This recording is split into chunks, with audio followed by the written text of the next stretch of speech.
This is my review of Twisted Colossus.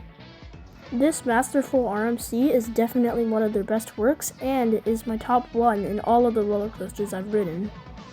This ride is located right next to the parking lot, so you can get good views of it while you're parking your car. That's if it's open. Anyways, this ride is crazy. Let's dig in. Let's start by the layout.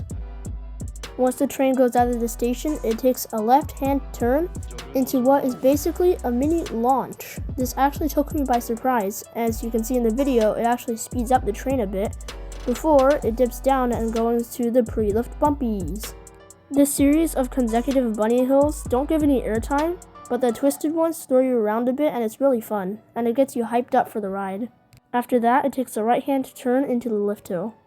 At this moment, the blue lift hill should be catching up to the green lift hill, and then they would eventually duel together. But 99% of the time, the operations are too slow, so that is not the case.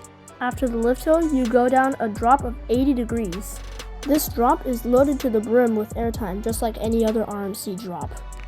After that, it leads into a small bunny hop that gives a quick pop of airtime. Then the ride goes up and into a high five element.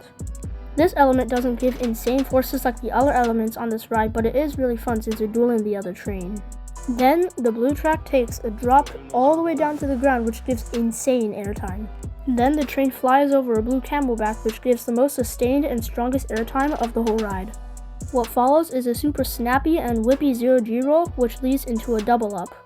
This gives 2 quick bursts of ejector airtime. Then there's an outer banked hill that gives very sustained floater airtime. After that, the ride goes into a set of brakes, which leads into the green lift hill. People hate on this lift hill, but I honestly don't mind. The ride goes into another 80-degree drop that gives the same type of airtime as the first drop. The bunny hop and the step up on the green track is the same as the blue track. But the high five part on the green track is way more whippy than the blue track. This leads into a double down while the blue track goes into a large drop. Then the element goes into the famous Top Gun stall, which gives loads of hang time. This is by far the best element on the ride. Then the green track goes through a twisted hill while the blue track does a 0G roll. The double up on the green track is basically the same as the blue track, but after that the green track goes into a few more quick pops of airtime into the brakes. I haven't ridden many RMCs, but I can guarantee you that this is one of the best.